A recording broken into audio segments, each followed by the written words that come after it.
It's preparing to live stream. One moment.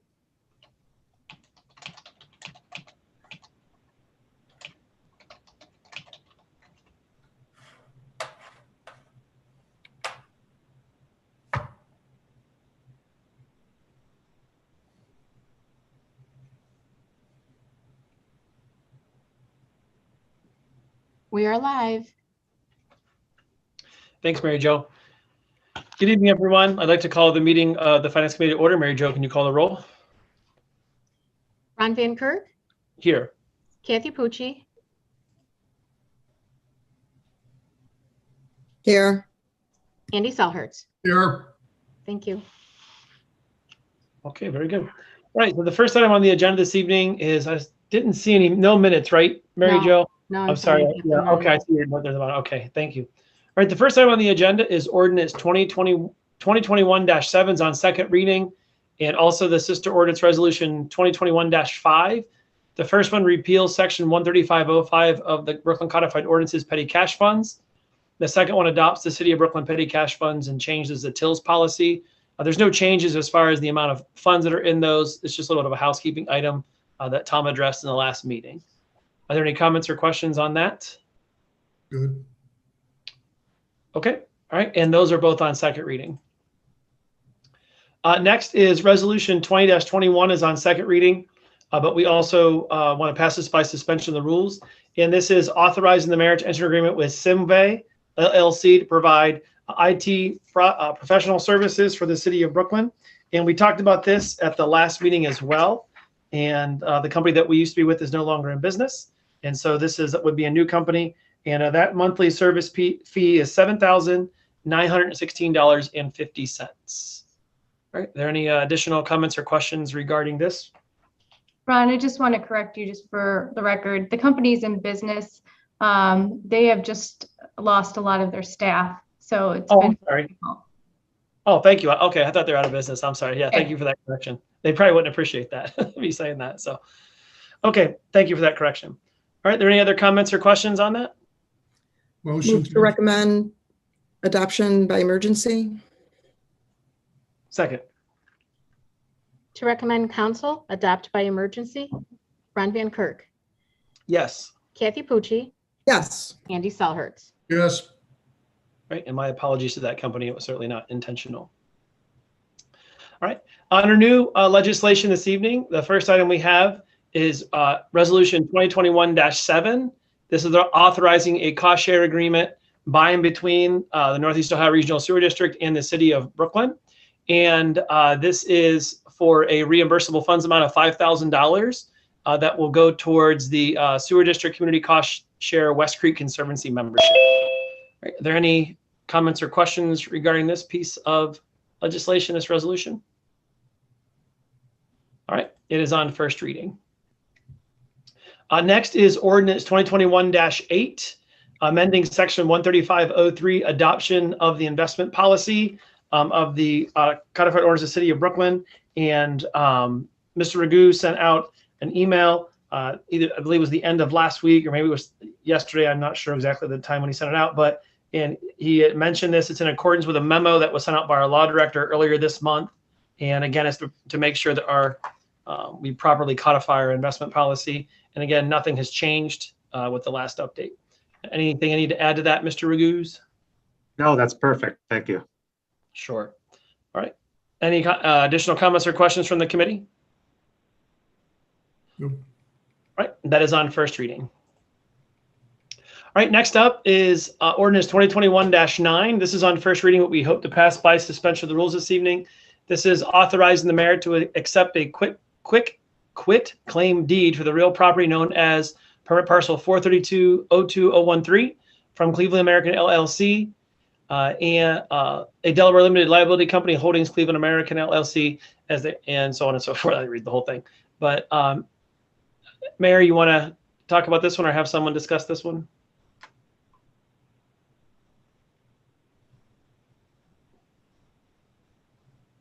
I think Jeremy is he on here?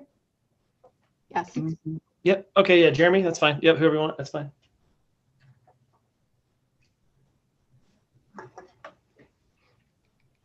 Yeah, this legislation is to take dedication of the road that was recently constructed in support of the Medical Mutual project at the former American Greetings. So this is the final stage to dedicate that as a public road officially. Okay.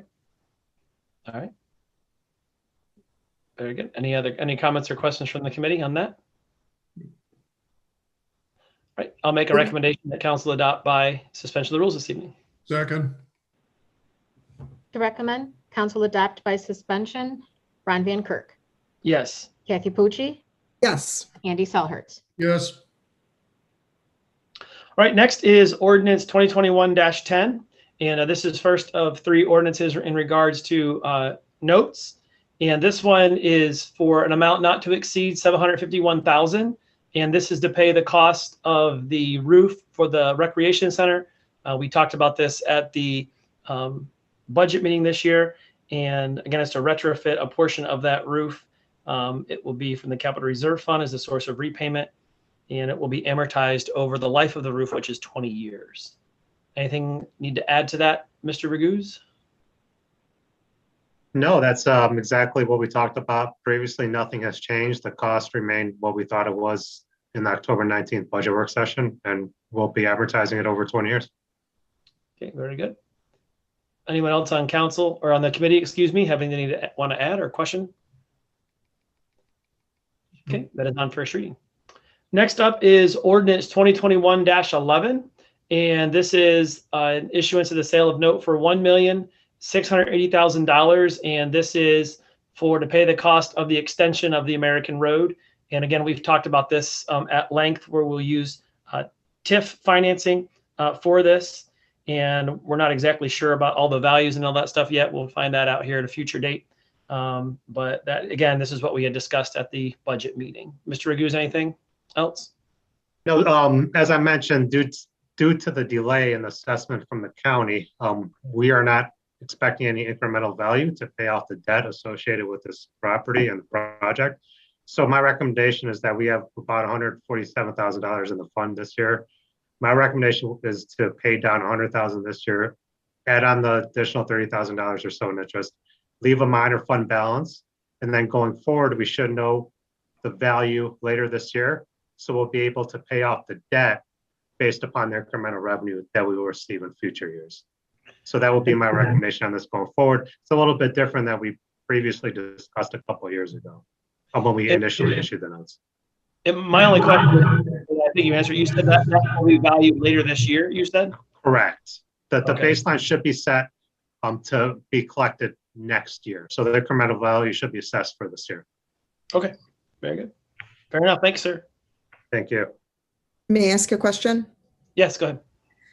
Tom, is the delay based on just when the project was finished, or is it relating to the pandemic?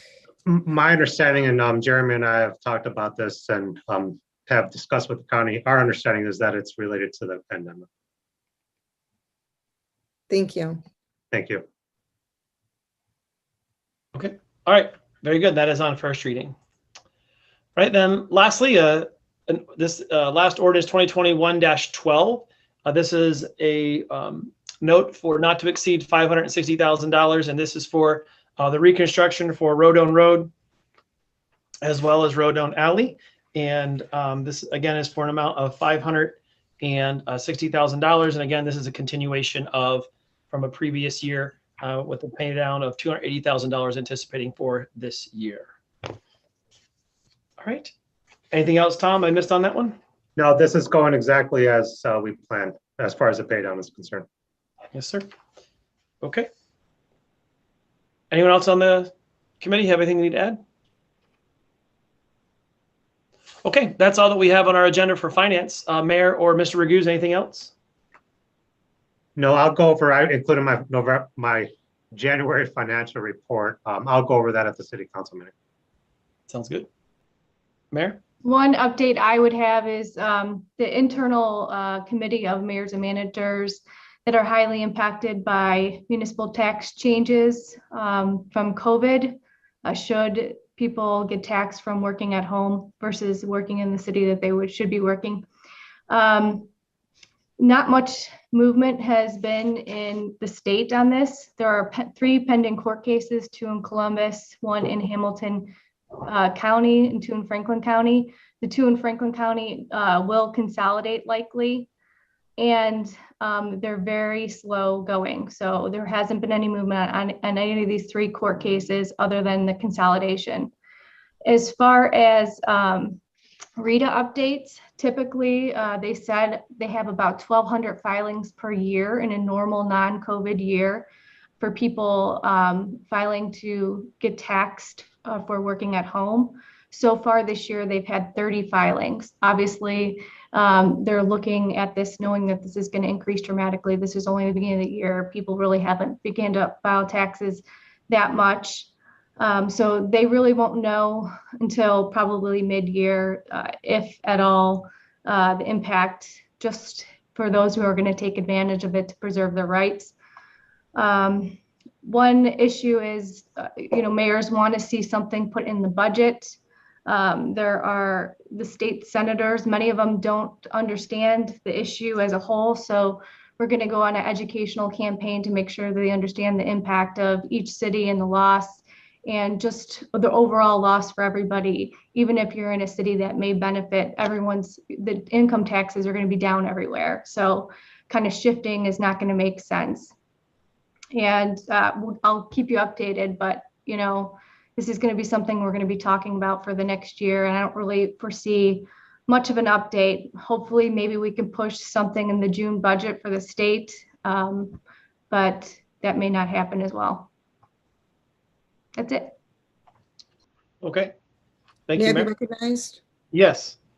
If I could just add to that, I was reading some information over the weekend about this situation, and nationwide, there's an estimate that right now there's 40% of the workforce working remotely.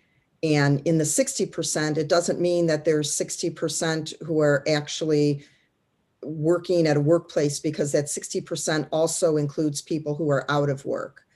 And this particular article I was reading, there's a prediction that even once things return to normal after the pandemic, that there's going to be between 15 and 20% minimum of people who will be working remotely. So this is going to be an ongoing issue, hopefully not on the scale that we're experiencing right now, but there's definitely going to be a shift in how companies have their workforce working going forward, exactly where that is. Okay, very good. All right, anything else from the committee? All right, I'll make a motion then that we adjourn. Second, To adjourn, Ron Van Kirk, Yes. Kathy Pucci, Yes. Andy Selhertz. yes. Okay, is everyone on council here? Mary Jo, I don't, the only person I can see is the person talking. So is everyone on council in the meeting? Yes. Okay. Everybody is here, and our guest is here also. All right, very good. All right, then I'll go ahead and call the committee of the whole meeting to order. Mary Jo, can you call the roll? Meg Ryan Shaki. Here. Andy Selhertz, Here, Kathy Pucci, Here. Mary Belbeer, Here. Kevin Tansky. Here. Sue Grodick. Here. Ron Van Kirk. Here. Okay, we covered all of the agenda items in the finance meeting, but before we turn it over to our guest, Mayor, did you or anyone out of your administration have anything to discuss in committee of the whole? I'll save mine until after the guest, because if there's not enough time, I'll just do it as part of a council report. Fair enough. Okay.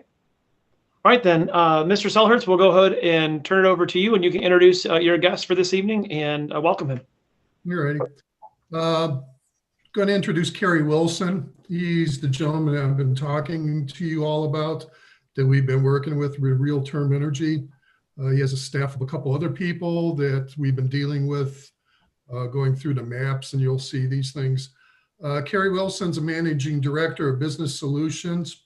He's a founding partner of Real Term Energy. He brings more than 25 years of experience in investment banking, public-private partnerships, infrastructure development, project finance, and commercial brokerage.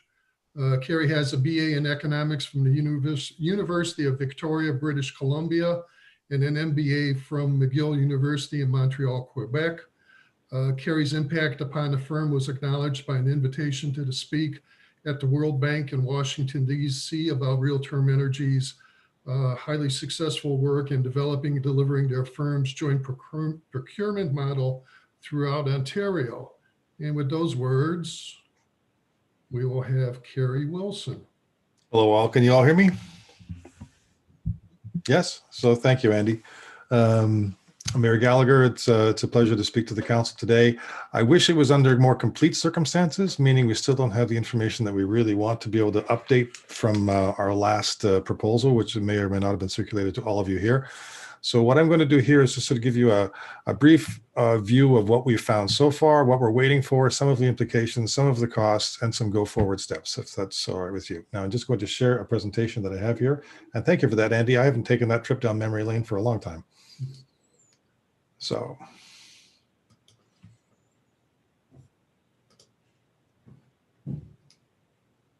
Are you all able to see my screen?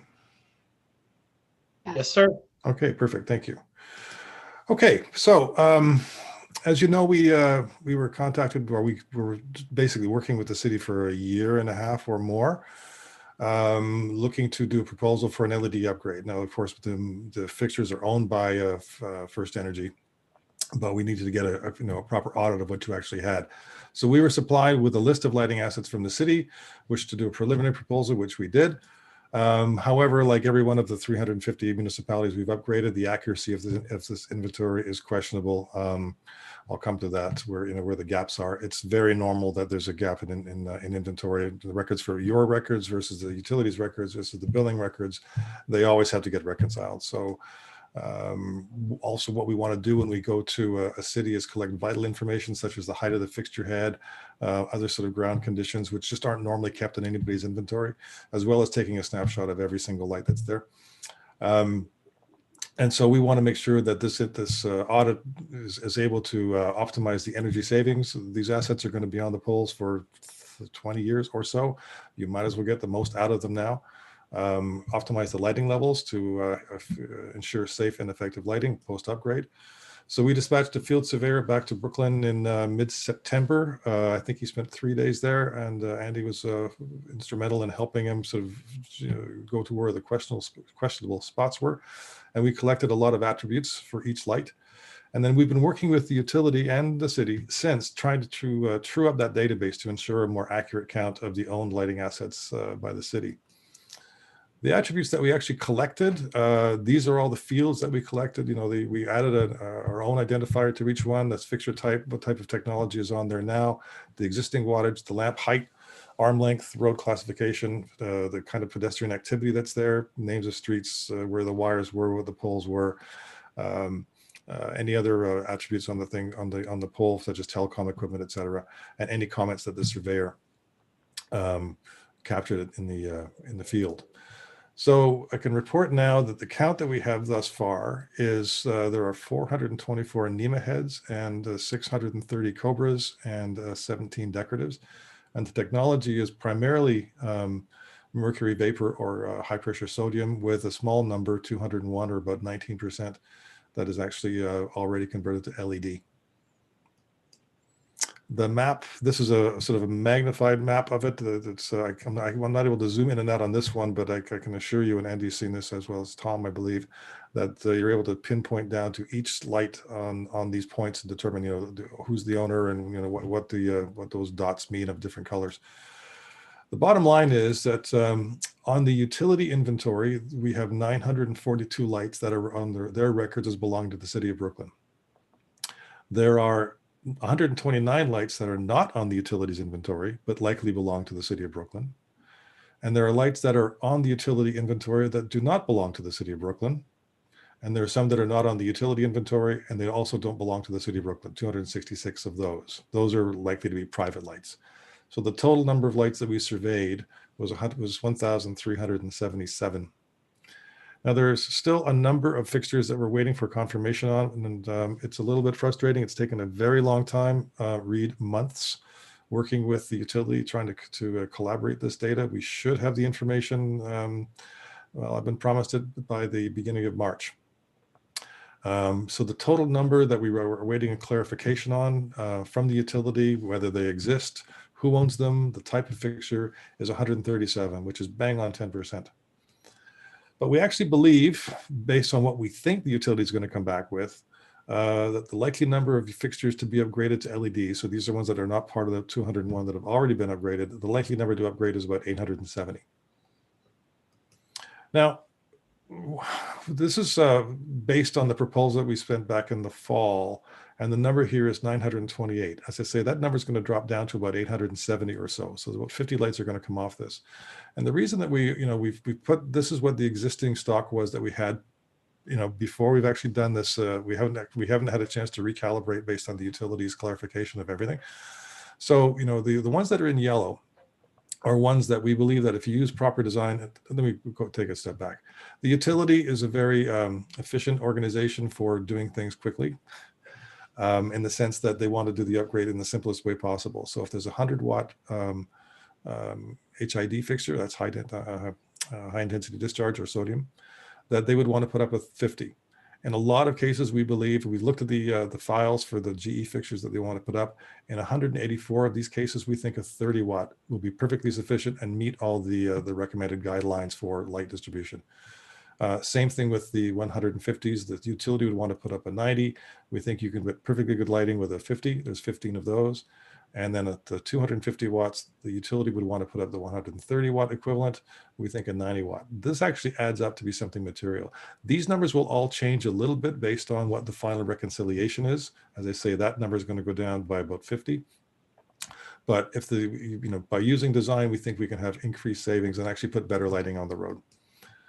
So there are a couple of ways that the city or the utility has suggested you upgrade to LEDs. So it's important to know that this 928 will drop down. Again, I don't have the final number, so I haven't revised the table yet. I really only want to do it once.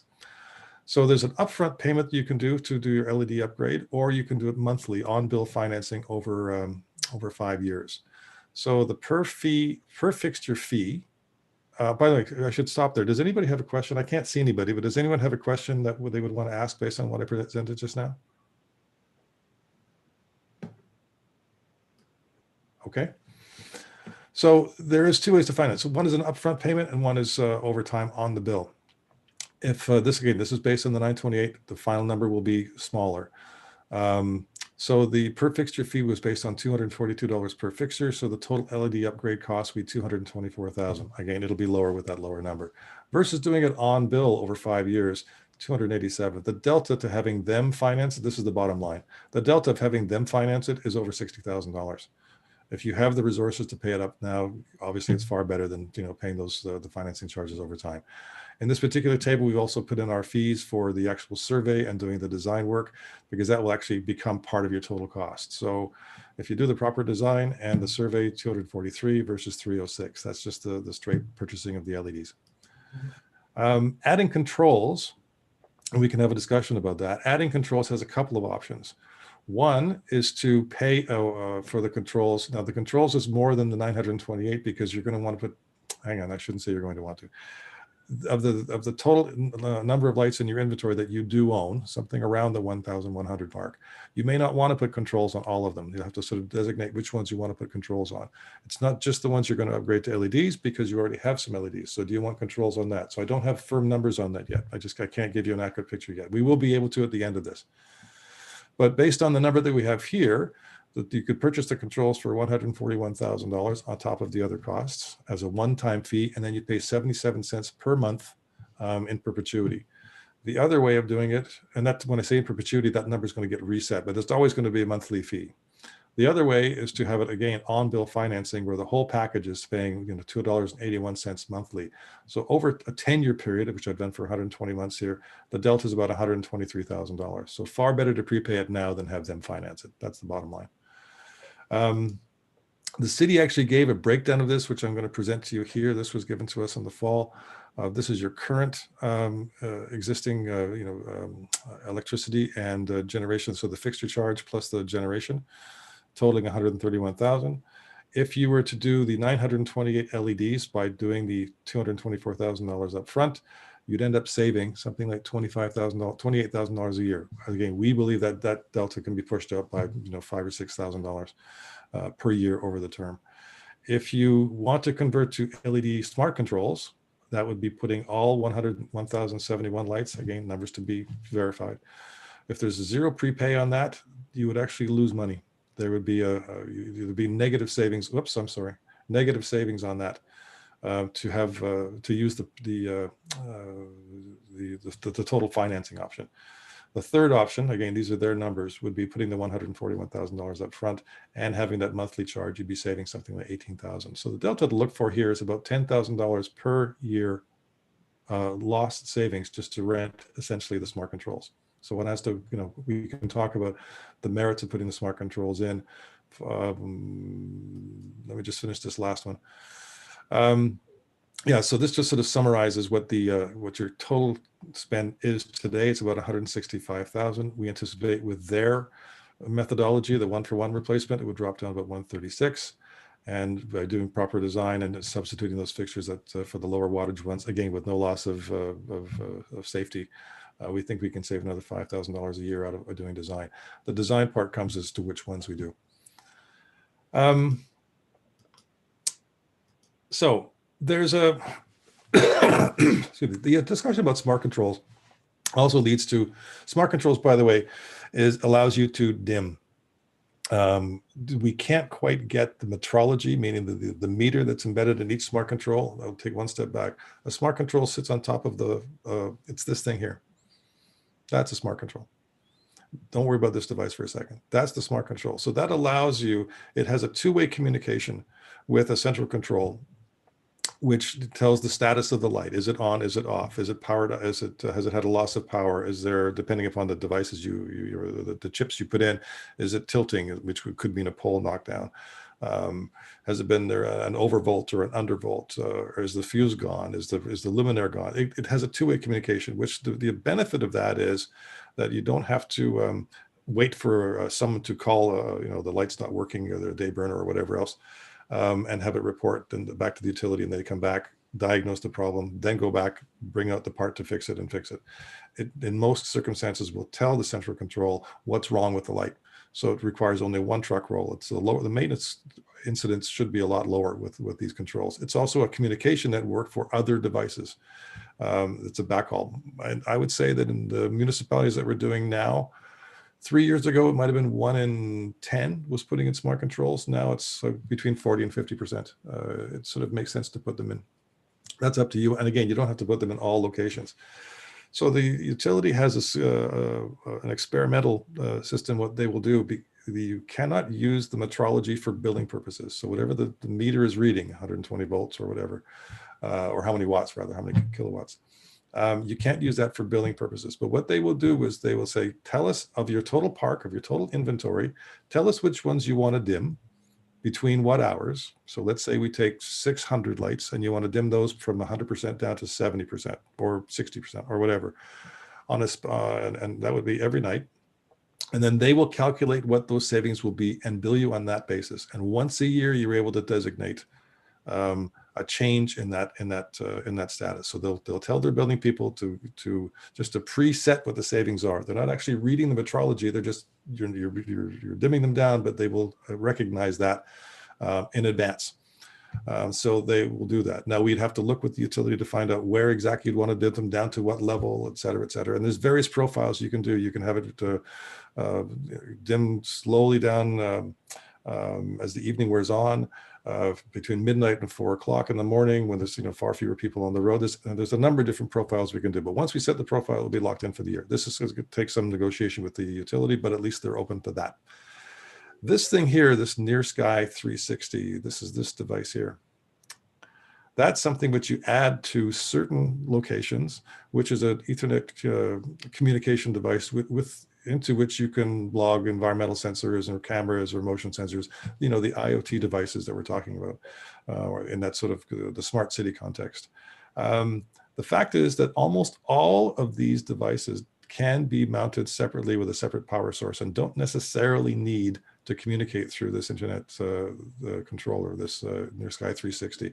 So I'm not saying don't get them. I'm just saying that there are lots of different options.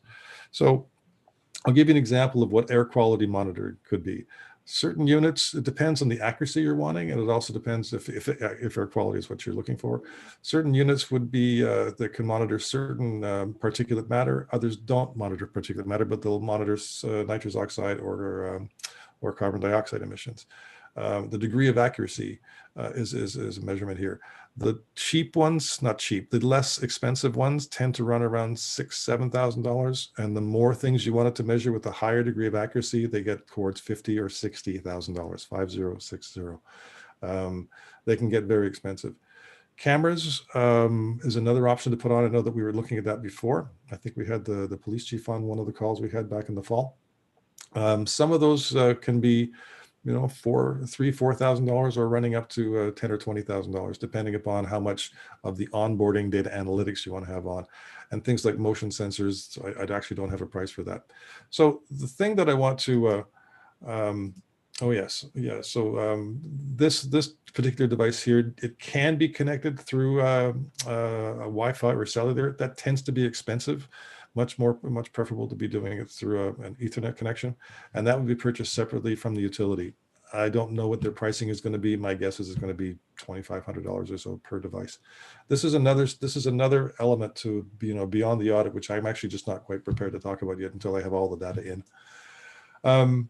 So I guess the next steps would be, and I know this is interim, that's what I was asked to do. We'll have far more results for you when we actually get this reconciliation, and you'll forgive me for not having updated the numbers before, but our designers and our GIS people, they tend to get very involved in a file. The number of data points they've got to go, and my fellow Gustavo is intimately familiar with all 1,000 of your lights, exactly where they are and what they're doing. We don't like having them work on a piece of a file here and then a piece of a file there, and it's confusing. So once we get the final information in the next couple of weeks, we'll come back to you with a written, full-on report. And hopefully you'll determine that the merits of design, which in our contract is at your option to exercise, pardon me for that slip. So we'll get back to you with firm costs and savings.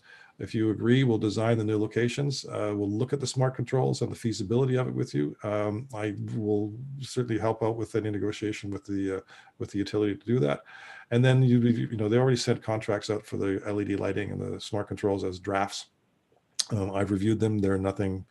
I haven't looked into them in depth yet, but they don't see anything terribly offensive in that. And we would want to confirm all of these numbers with the utility, et cetera. We're waiting for them. Just to let you know, there's a number of lights that you're being billed for but don't exist, or you're being billed for that aren't yours. And we're going to have to sort of get to the bottom of that and make reconciliations to the bill. I do not know at this stage exactly how they're going to handle the accounting, shall we say. But that's part of what we're going to do in our final report, and I'll know that in a couple of weeks. And then once that's it, it's up to the utility to install the new energy savings equipment on their schedule, or frankly, I'm hoping that we can take over that job ourselves. We've done many of them, and we can do it just much faster. That's not something that's locked in stone by any means, but that's something that we'd like to do. Hey, Kerry, so yes, give you a quick break to catch your breath for a second. Sure. When Kerry's talking about lights and all this and that, on Tiedemann, you noticed that we did most everything LED, but when you get to 480, there's like about half a dozen that are still the old fixtures. There's the talk of, are they the states? Are they the transportation department? Are they First Energy? Are they ours? So that's one area of toss up. Probably the biggest area of toss up is Ridge Road going north from Memphis up to the border. On First Energy's inventory list, everything on the east side of Ridge Road going north, they say it's ours, which is actually in Cleveland. They say the west side going north is Cleveland, which is actually ours, and part of that is Cleveland as well. So we've just got a couple areas to clean up a little bit. Yeah, and once that's done and we know exactly what the quantities are for each one, we will reconstruct all those tables again, and that will give us far more, the cost numbers will be just much tighter. So that's basically it.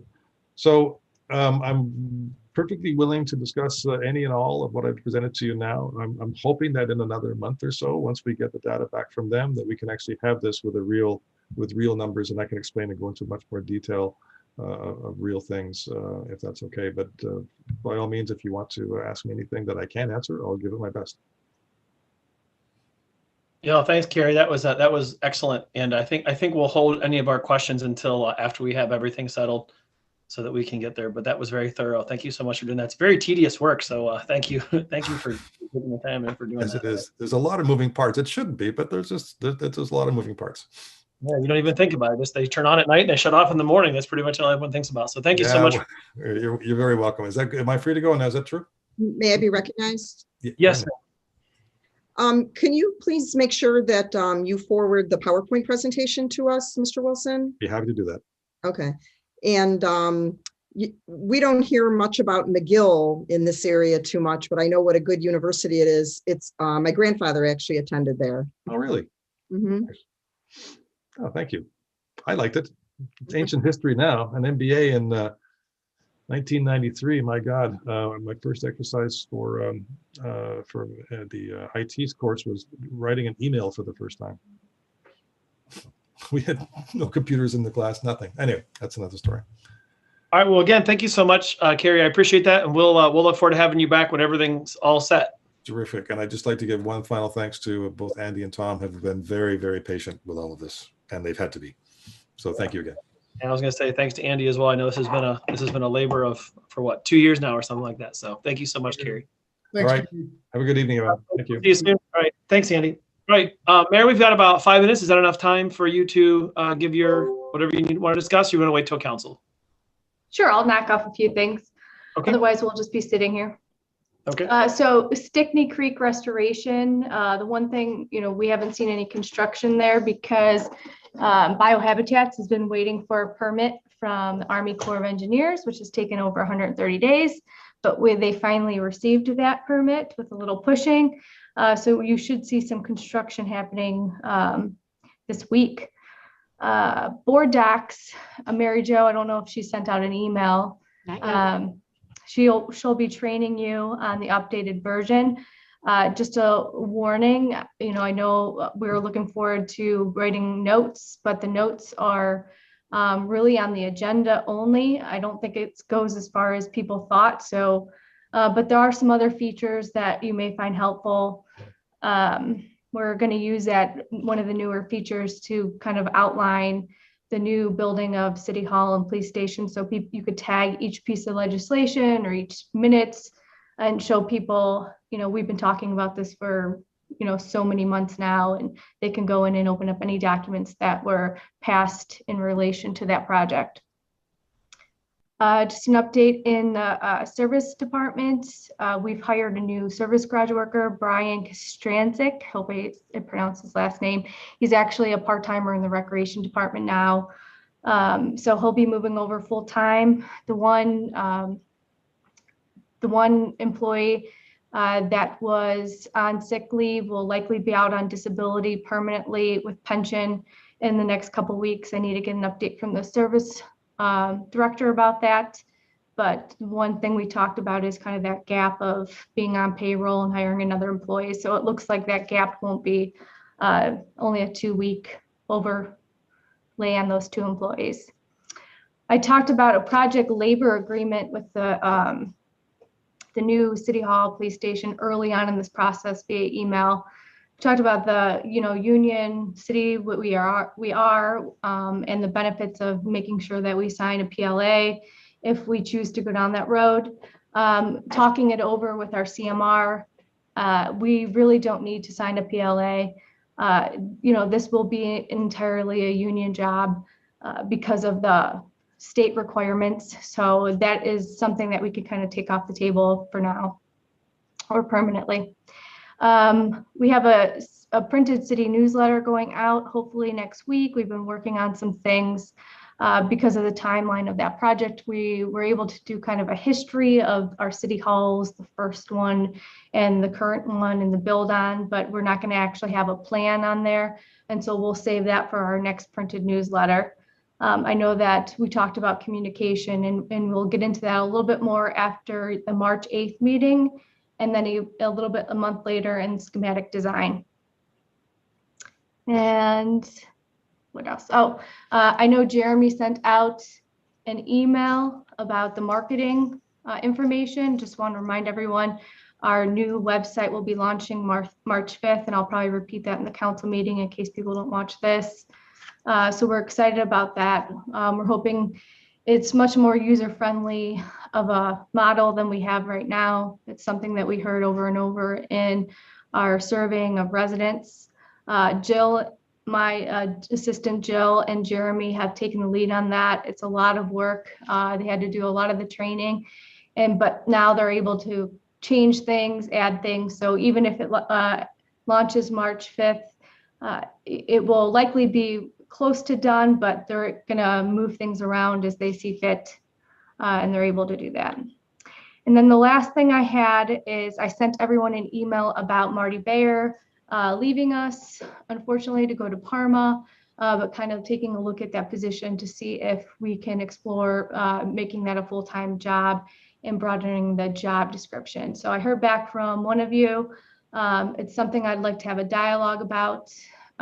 Typically, I wouldn't go to council first on this, but because in the end, we're gonna have to budget for it, I don't want to put a whole bunch of work into creating a job description if the overall opinion of council is this is not the route that you want to go, because ultimately you will have to pass that in the budget.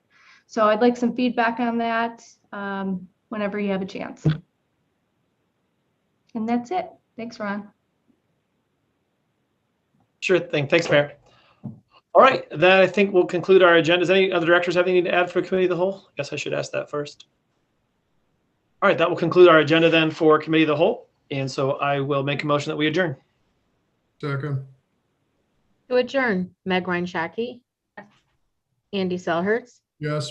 Kathy Pucci, Yes. Mary Belbeer, Yes. Kevin Tansky, Yes. Sue Grodick, Yes. Ron Van Kirk. Yes. All right, just take a 5-minute break. We'll start right back up with the meeting.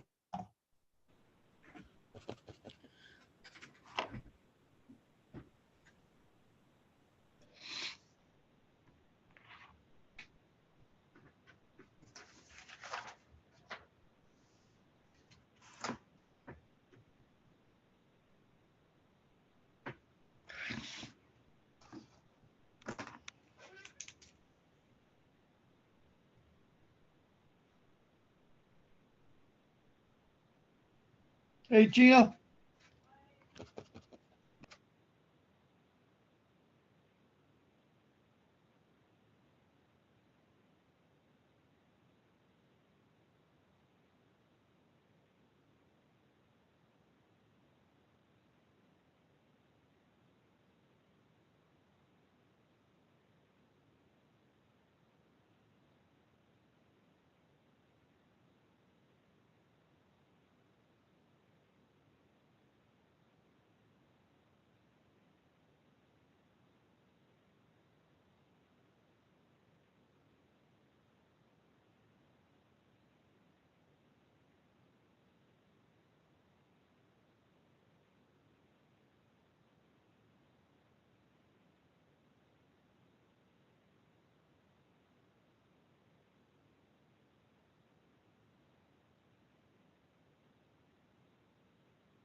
Okay, is everyone back?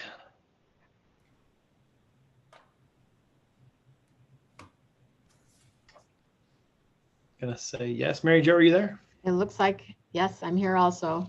Looks like everybody's coming back up. All right. All right, then. Okay, all of our council are up. Okay, I'll go ahead and call the Brooklyn City Council meeting to order. Mary Jo, can you please call the roll? Meg Ryan Shaki,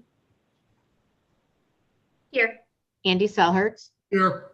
Kathy Pucci, Here. Mary Belbeer, Here. Kevin Tansky, Here. Sue Grodick, Here. Ron Van Kirk. Here. Would you please stand and join me for the Pledge of Allegiance?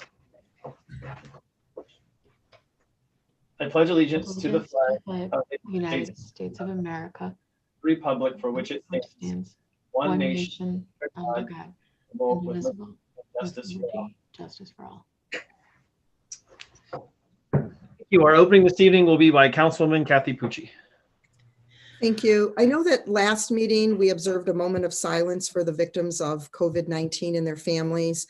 However, we recently just did pass the 500,000 mark of Americans who have died from the virus.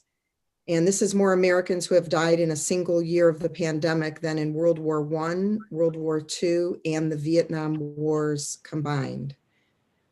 So I'd like to observe a moment of silence this evening. I know the president earlier today called for a moment of silence, and also the flags lowered at half staff until sunset on February 26th.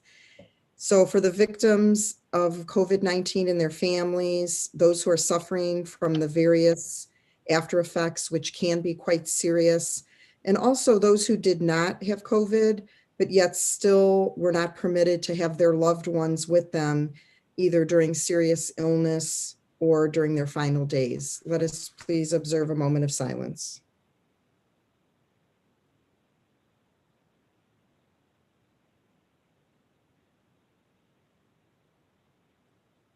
Thank you.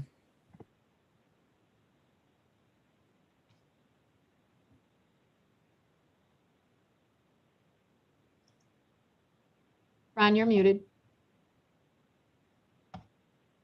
I am so sorry. That's Thank okay. you. All right, so the minutes from the February 2021 council meeting, we need to have a motion to approve those. Are there any comments or questions on that? Move to approve. Second. To approve the minutes, Meg Ryan Shaki, Yes. Andy Selhertz, Yes. Kathy Pucci, Yes. Mary Belbeer, Yes. Kevin Tansky, Yes. Sue Grodick, Yes. Ron Van Kirk. Yes. Okay. At this time, we would normally have our public session, but since this is not in a format where we can do that, we're asking the public to email Mary Jo if they have anything they'd like to have submitted. As of when Mary Jo emailed, we say there wasn't anything. Has there anything come in, Mary Jo? Nothing has come in. Okay, very good. We'll now move on with reports of committees, commissions, and boards. We'll begin this evening with the Finance Committee. We did meet at 6:15 this evening, as we always do before our regularly scheduled council meetings, to go over the following. Ordinance 2021-7 and Resolution 2021-5. One repeals Section 135 of the Codified Ordinance, and the other adopts a new resolution in regards to the petty cash and change till policy. This is just cleaning up these resolutions and ordinances. Mr. Ragusa talked about this at our last meeting. There's no change in the available for petty cash or change tills. It's just a housekeeping item between what is an ordinance and what's a resolution. And that's on second reading. Next up was Resolution 2021-2. We hope to pass this by suspension of rules this evening. This authorizes the mayor to enter into an agreement with Simvey LLC to provide IT professional services to the city of Brooklyn. And the monthly service fee on that is $7,916.50.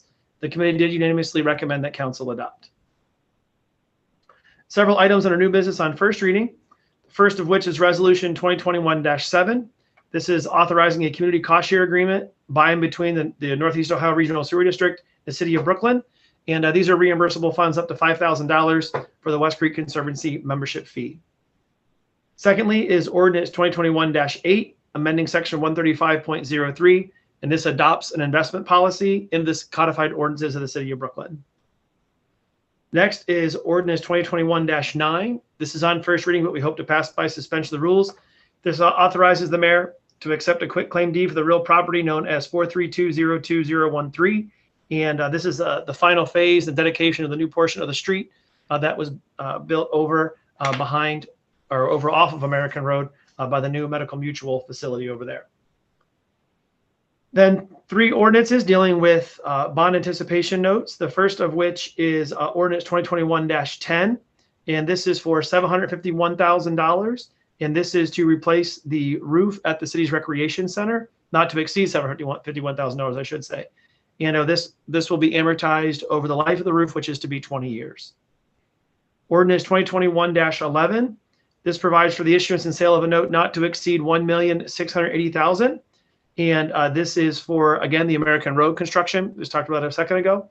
And we will pay for this through TIF financing. And Mr. Raguse will talk a little bit more about this particular ordinance when he gives his report in council. And then lastly is ordinance 2021-12. And this is for the issuance of a note not to exceed $560,000. And this is for the construction of the Rodone Road and Rodone Alley. That was done, I believe, last year or maybe the year before that. But the pay down for this year will be $280,000. And so we will roll forward $560,000 of that note, which is on schedule for what we had planned on doing when we first began this project.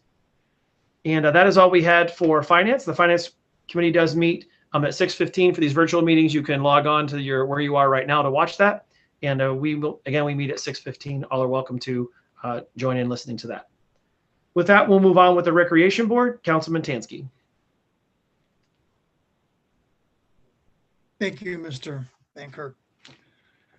The Brooklyn Youth Volleyball Spring League 2021 is for any Brooklyn resident or student attending a school in the city limits for grades 3 to 4 and grades 5 to 6 co-ed. Resident fee is $60. Registration is ongoing till February 28th. Practices begin the week of March 8th and games will be played on Saturdays beginning the week of March 27th that will include home and away games. Players will receive a team jersey and there will be a postseason tournament. Volunteer coaches are needed for all leagues. Please let us know at registration if interested. The Brooklyn Recreation Spring Soccer registration begins February 8th and will run through March 1st.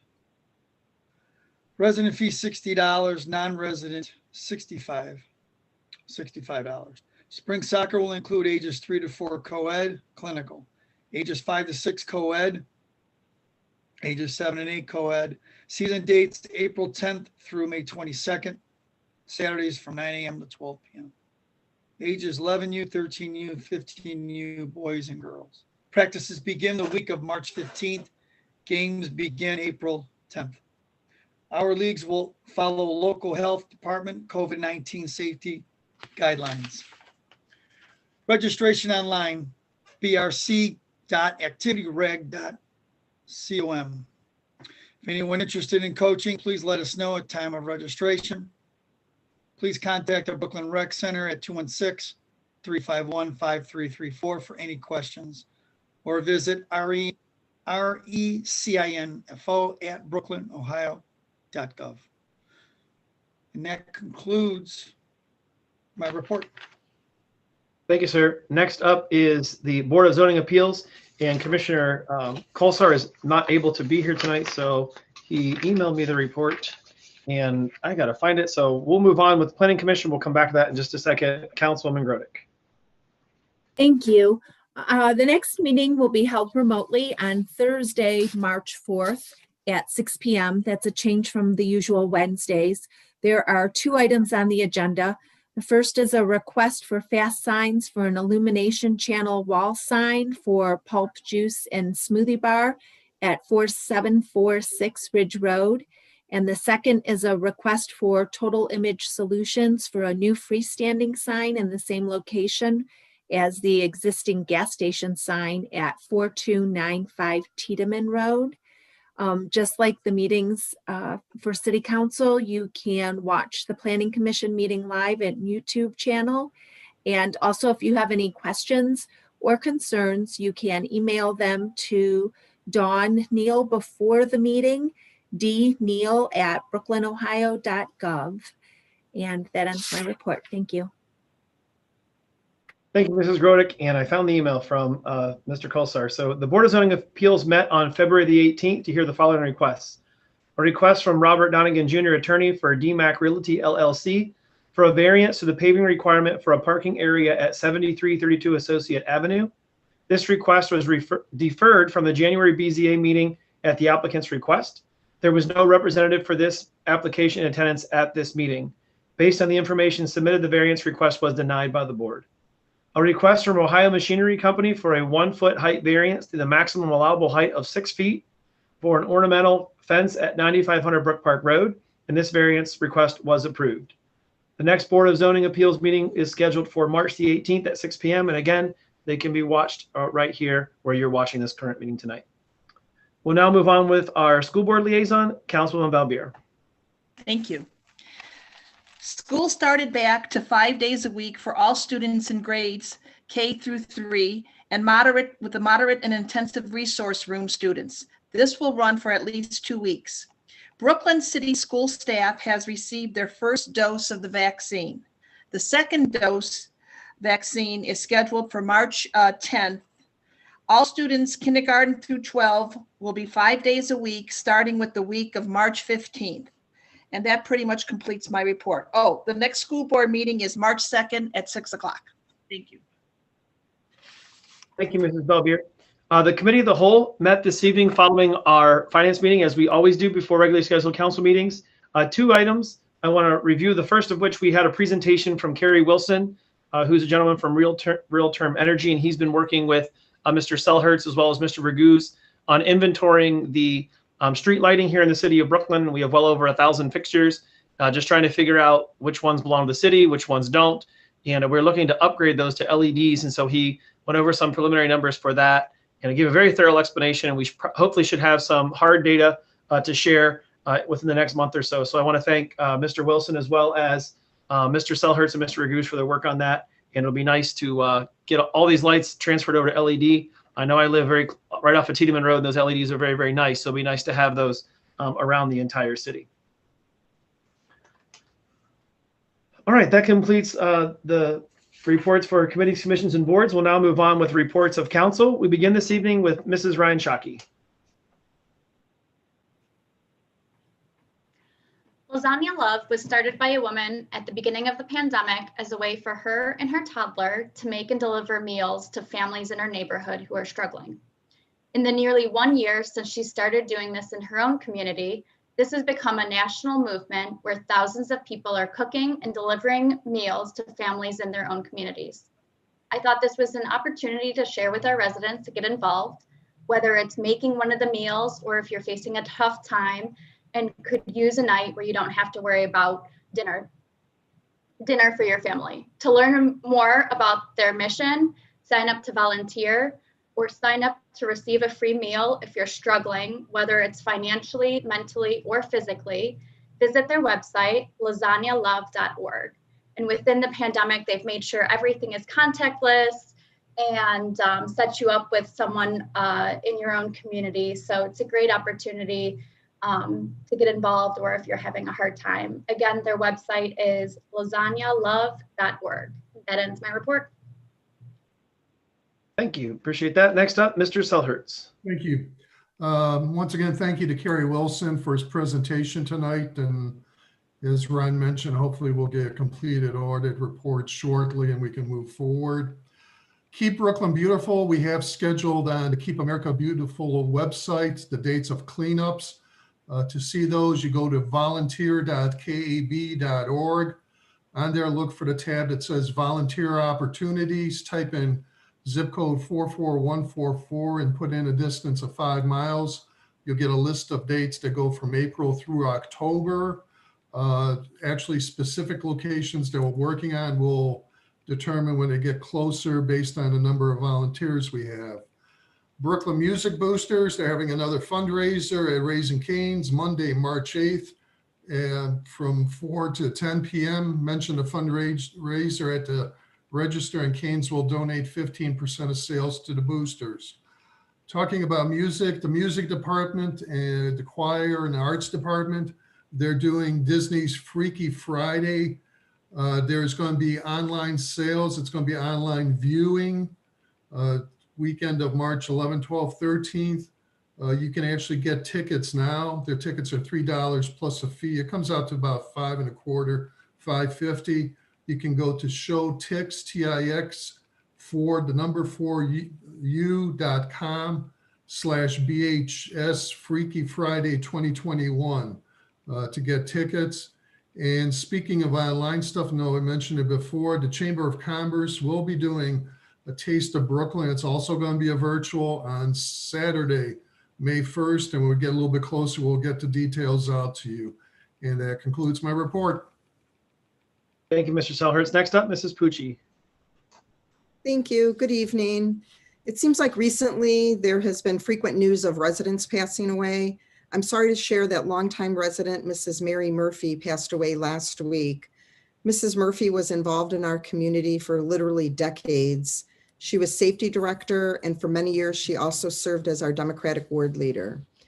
Mrs. Murphy valued public service as evidenced by her family's service to our city, and she was blessed with a large and loving family. She was devoted to her family and our community. She was always willing to help others. She was bright, had a great sense of humor, and a very quick wit. Mrs. Murphy lived a long and full life. When she passed away last week, she was 100. My sympathies to the Murphy family. Last week, we had a Safe Routes to School meeting on Thursday via Zoom. We discussed the bike to school events and the possibility of resuming the bike rodeo this May. We discussed ideas on how we can observe the COVID-19 guidelines. So stay tuned for more information. Our next meeting will be March 18th at 2:30 on Zoom.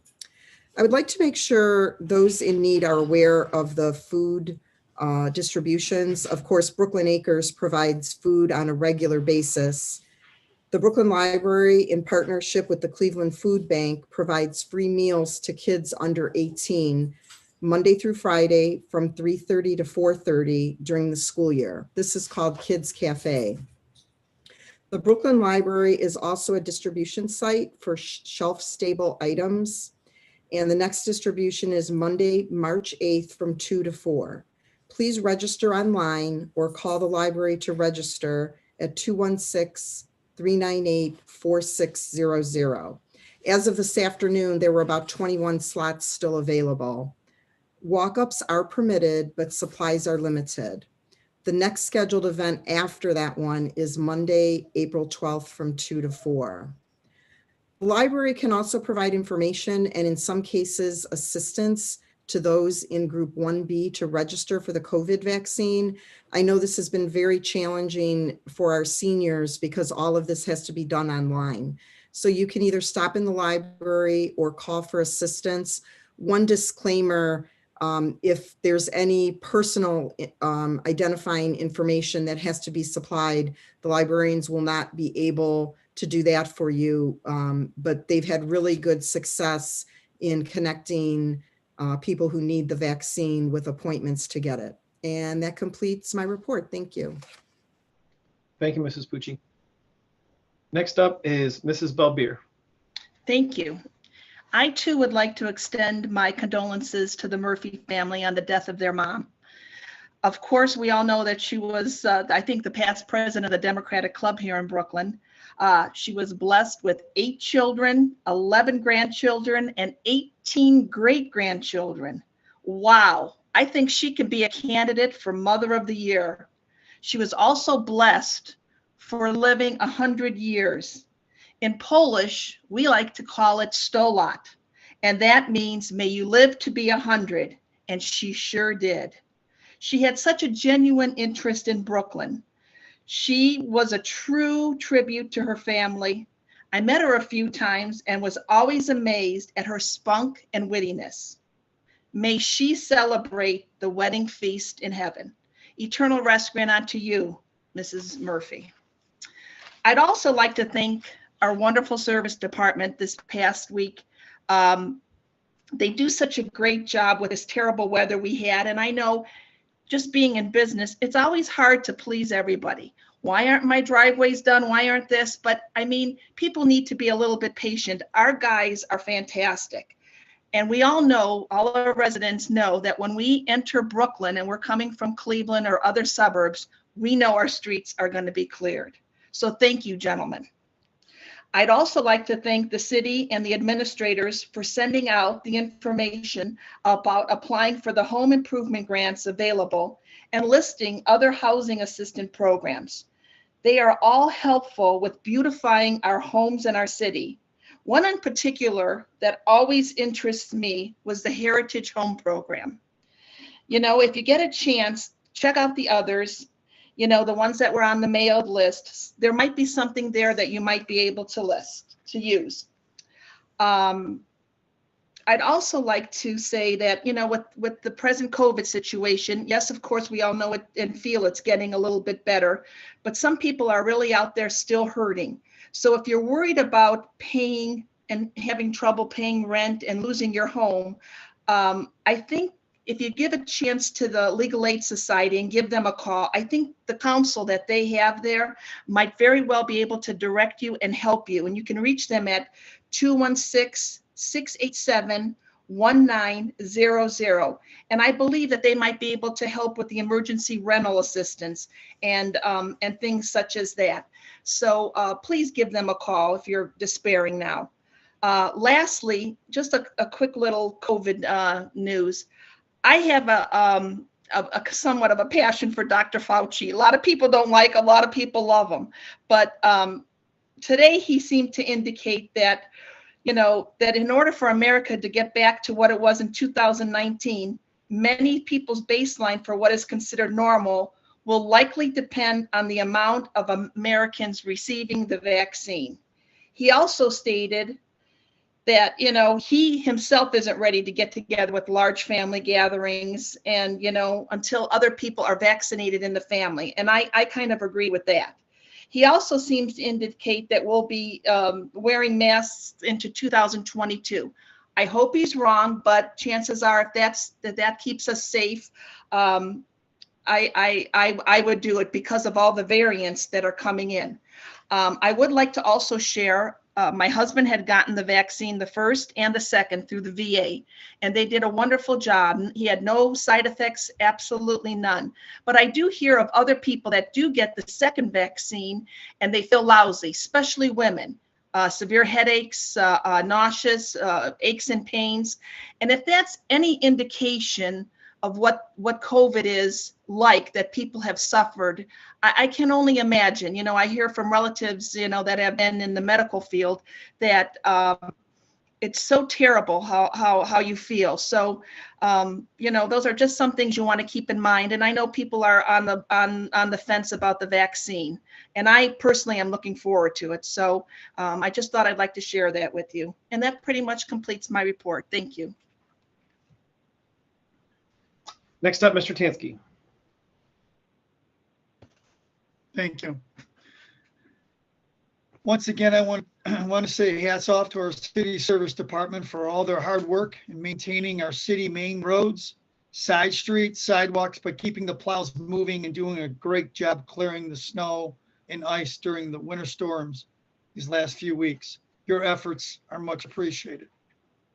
And I just got a question for the mayor, because she's always updated on information of any question that I have.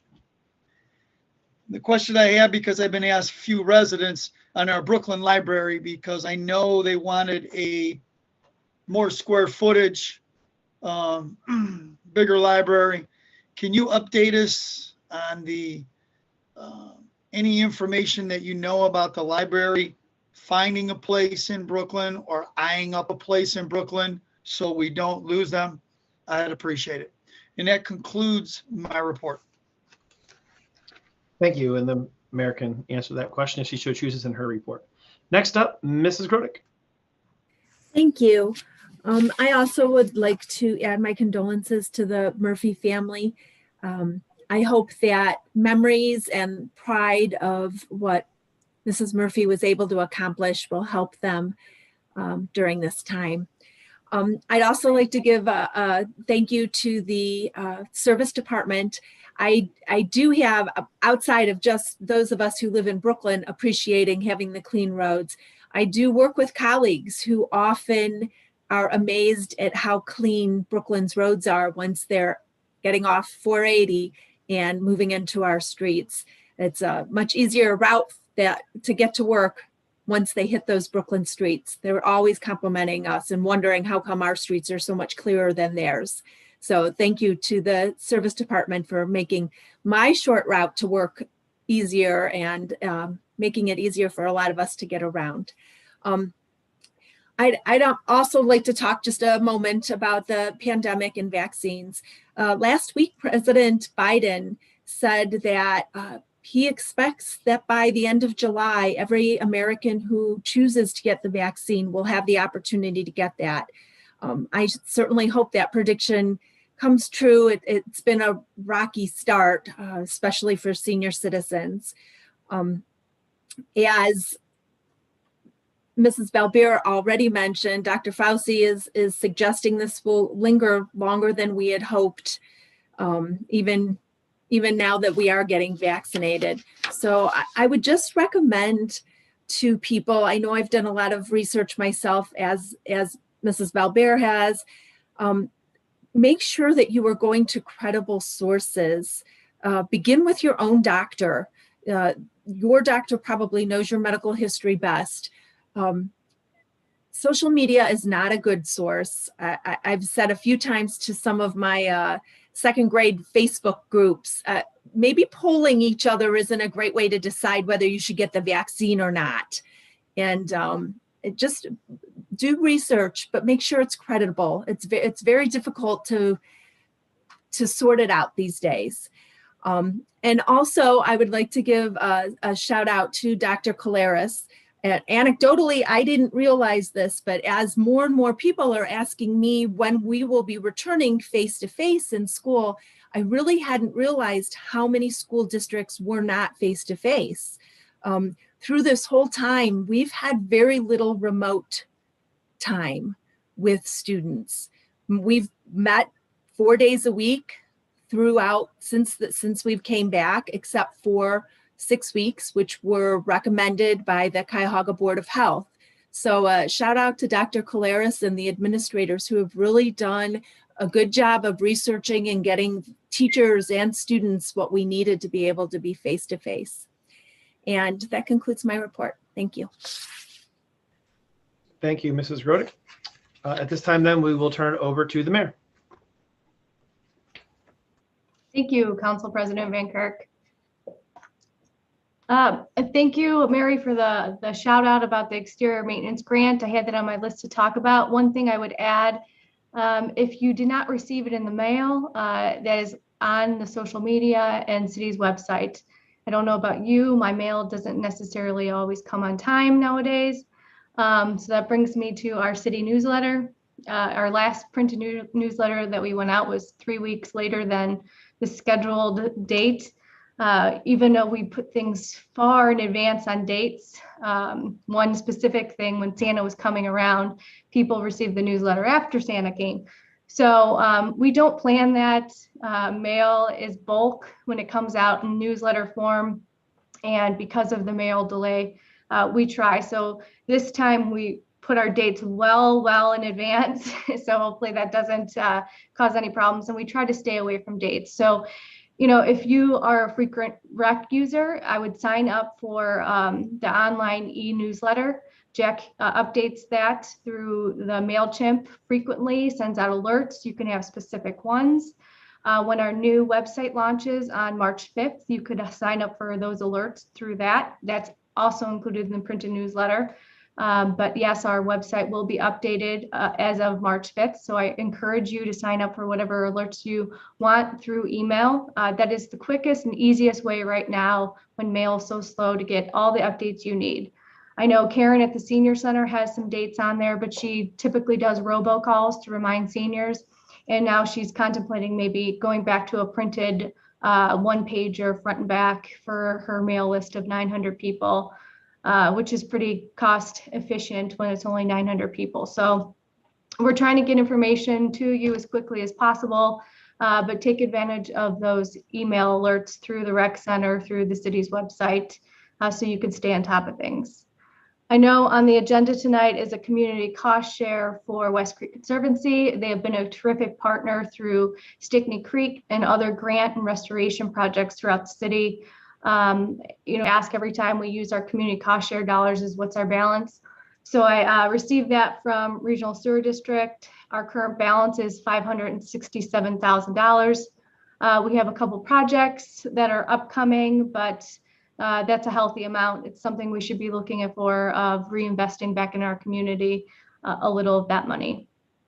And the last update I would give is Chief Melky and I have been working with County GIS to do some criminal heat mapping.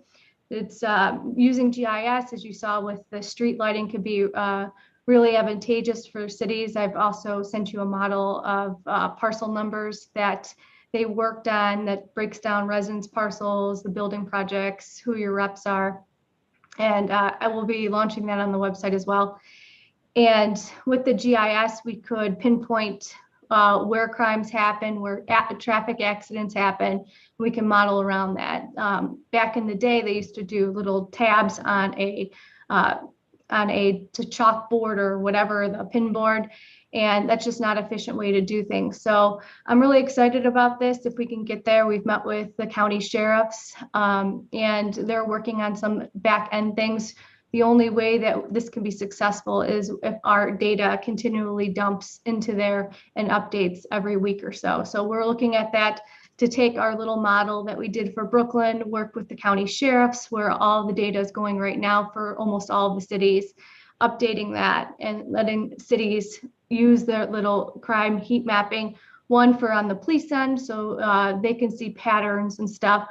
But on an administrative end, we could use it for capital purposes. We talked about that with the street lighting. Is it advantageous for us to put cameras in certain areas of the city where there's high MVAs, motor vehicle accidents, or there's high theft? And would that help police officers able to solve crimes or get data? So I'll keep you updated on that. There's some process to it. And I know the next step was they were going to bring it to all the chiefs in the county to talk about and kind of work with the model and see where we can go with it. And that concludes my report. Thank you, Mayor. We'll now move on with reports of our directors. We just have one this evening, and that's from our Finance Director, Mr. Raguse. Thank you. Good evening. I got two things to report out tonight. One, to touch on Mr. Van Kirk's comments earlier and in relation to ordinance number 2021-11, providing for bond anticipation notes of $1.68 million for the American Road Project. So the current balance of the notes is at $1.68 million. And with the expected repayment source, the tax increment financing fund, whereas the city will be receiving incremental revenue from property taxes due to the new market value being assessed on the property due to the construction on the property. Our expectation was that the county was going to issue the new market value for this property last year. As mentioned in the Finance Committee meeting earlier, due to COVID-19, this has been delayed and expected to occur this year. Therefore, there is no expectation of additional revenue to be received for this year. So therefore, our plan going forward is that we have about $147,000 in the tax increment financing fund. We'll pay down $100,000 of this note to pay down the balance to $1.58 million. And then we have the additional about $30,000 of interest, which will leave a minor fund balance in this fund at the end of this year. And then going forward, we expect this the new market value, the new valuation to happen this year. So we'll understand that. And then we'll start collecting on the incremental value next year. So in order to pay down the notes, we just match it to the incremental revenue that we receive going forward. And then the notes will be paid off accordingly to that schedule. So that is the plan going forward on this, which is a little bit different than what we initially discussed a couple of years ago when we initially issued the notes.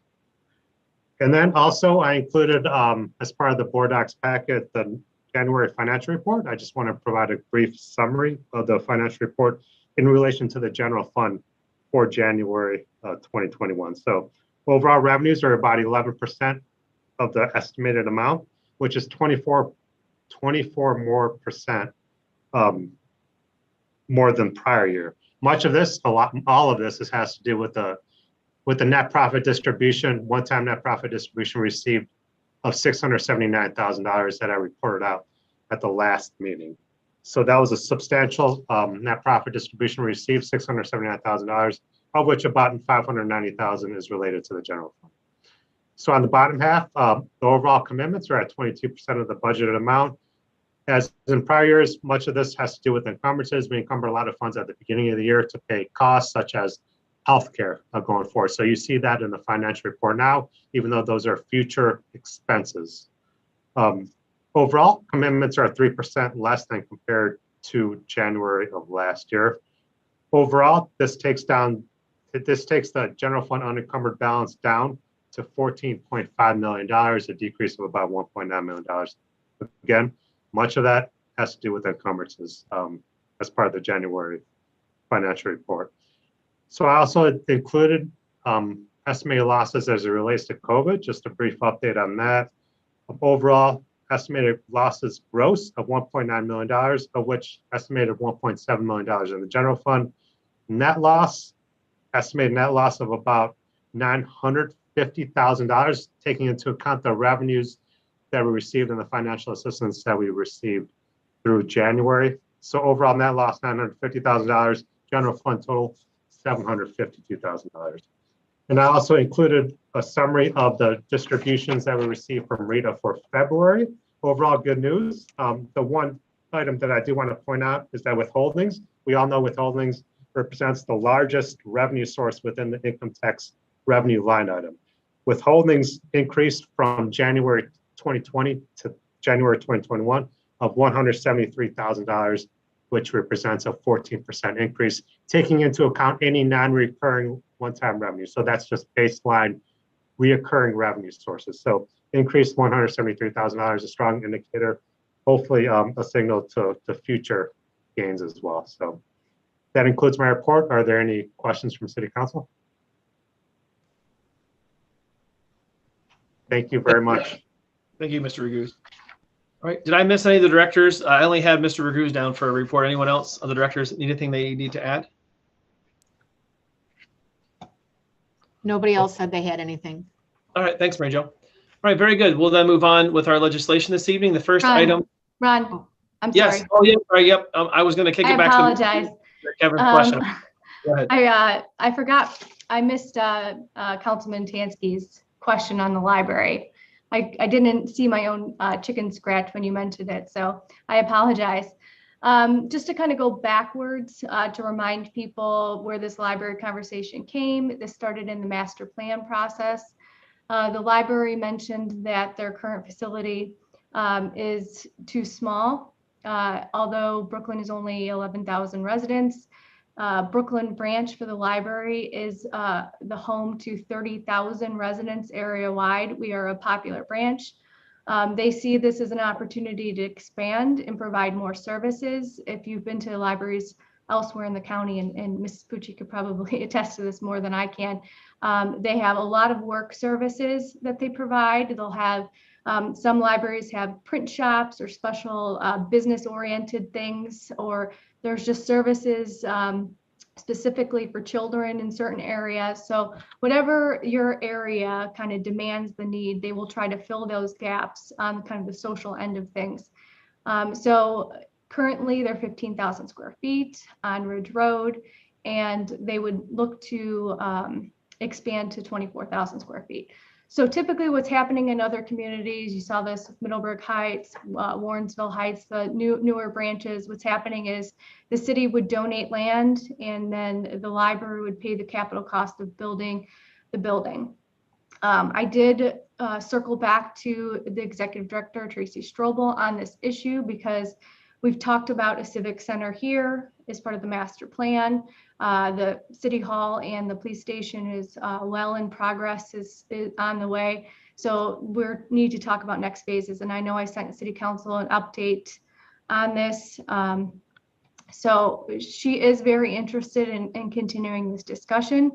They currently are going through a strategic plan at the county branch. I did ask her about where they are financially in relation to COVID, and because of their last levy that passed, they're doing well, and they expect to do well for the next decade. She said that a new Brooklyn branch would be on her top 5 list as part of a strategic plan. She'd be willing to come to Brooklyn to talk to residents about what they believe are the needs, should they have the opportunity to expand here as early as the end of this year, with the possibility of building by next year. So I know I put this in the email to council. This is one of the discussions I'd like to have. Again, maybe in a separate work session, we can have it with residents, but it's one of those things that we have to talk to next steps. So is our current location where City Hall and the police station, once it's demoed, a good location for a new branch? That leaves the question of what do we do with the old branch?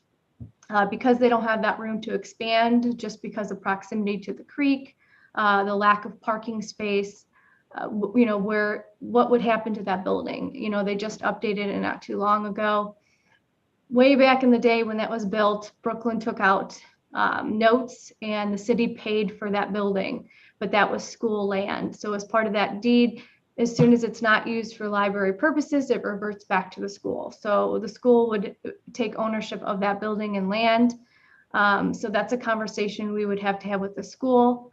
That would not necessarily be on the city to fill because of that deed, but obviously we don't want to leave an empty vacant building in our city. It's no good for anybody. So coming up with a good plan if the school can use it. If not, if the school can't use it, working with our economic development director and trying to find maybe a commercial broker to help fill the space where they find that's appropriate for their use. So a lot of moving parts, but this is a broader conversation we need to have with next steps of a civic center, also including in those next steps, what are we going to do on the recreation center front? So I know that was very lengthy, but I hope I answered your question. Yes, you did. I appreciate that. All right, very good. Thank you, Mayor. All right, we'll now move on with our legislation. The first item this evening is Ordinance 2021-7. It's on second reading, repealing Section 135.05 of the Brooklyn Codified Ordinances, petty cash funds. Resolution 2021-2 is on second reading, but hope to pass by suspension of the rules, authorizing the mayor to enter into an agreement with Simvey LLC to provide information technology professional services to the city of Brooklyn. And as I mentioned in the Finance Committee report, this is for a cost of $7,916.50 per month. Are there any additional comments or questions? Introduced by all, suspend the rules. Second. To suspend the rules, Meg Ryan Shaki, Yes. Andy Selhertz, Yes. Kathy Pucci, Yes. Mary Bellbeer, Yes. Kevin Tansky, Yes. Sue Grodick, Yes. Ron Van Kirk. Yes. To adopt, Meg Ryan Shaki, Yes. Andy Selhertz, Yes. Kathy Pucci, Yes. Mary Bellbeer, Yes. Kevin Tansky, Yes. Sue Grodick, Yes. Ron Van Kirk. Yes. On second reading, Resolution 2021-5, adopting the City of Brooklyn petty cash funds and change tills policy. The remaining ordinances and resolutions are on first reading. Resolution 2021-7, authorizing a community cost share agreement by and between Northeast Ohio Regional Sewer District and the City of Brooklyn. Ordinance 2021-8, amending Section 135.03, adoption of investment policy of the Codified Ordinances of the City of Brooklyn. Ordinance 2021-9 is on first reading, but we hope to pass by suspension of the rules, authorizing the mayor to accept a quit claim deed for the real property known as permanent parcel number 432-02013 from Cleveland American LLC, a Delaware limited liability company, and Holdings Cleveland American LLC, Delaware limited liability company, as the grantors in order to dedicate the property for street purposes, dedicating such property for street purposes and declaring an emergency. Any comments or questions? Introduce by all, suspend the rules. Second. To suspend the rules, Meg Ryan Shaki, Yes. Andy Selhertz, Yes. Kathy Pucci, Yes. Mary Bellbeer, Yes. Kevin Tansky, Yes. Sue Grodick, Yes. Ron Van Kirk. Yes. To adopt, Meg Ryan Shaki, Yes. Andy Selhertz, Yes. Kathy Pucci, yes, Mary Bellbeer, Yes. Kevin Tansky, Yes. Sue Grodick, Yes. Ron Van Kirk. Yes. The next three ordinances have to do with notes, and there is a fiscal officer certificate that I have to read at least once during these, so I'm going to read all of them for each of these ordinances tonight, so we don't have to do it anymore in the future. So they're long and a little bit laborious, but so forgive me as we're going through this. The first one is Ordinance 2021-10, an ordinance providing for the issuance and sale of not to exceed $751,000 of notes in anticipation of the issuance of bonds to pay costs of reconstructing, renovating, rehabilitating, and otherwise improving the roof or portions thereof of the city's recreation center as designated in the plans approved or to be approved by council. And this is the fiscal officer certificate for this one. The council of the city of Brooklyn, Ohio. As fiscal officer of the city of Brooklyn, I certify in connection with your proposed issue of not to exceed $750,000 of notes, the notes to be issued in anticipation of the issuance of bonds, the bonds to pay costs of reconstructing, renovating, rehabilitating, and otherwise improving the roof or portions thereof of the city's recreation center as designated in the plans approved or to be approved by council, the improvement that, number one, the estimated life or period of usefulness of the improvements is at least 5 years.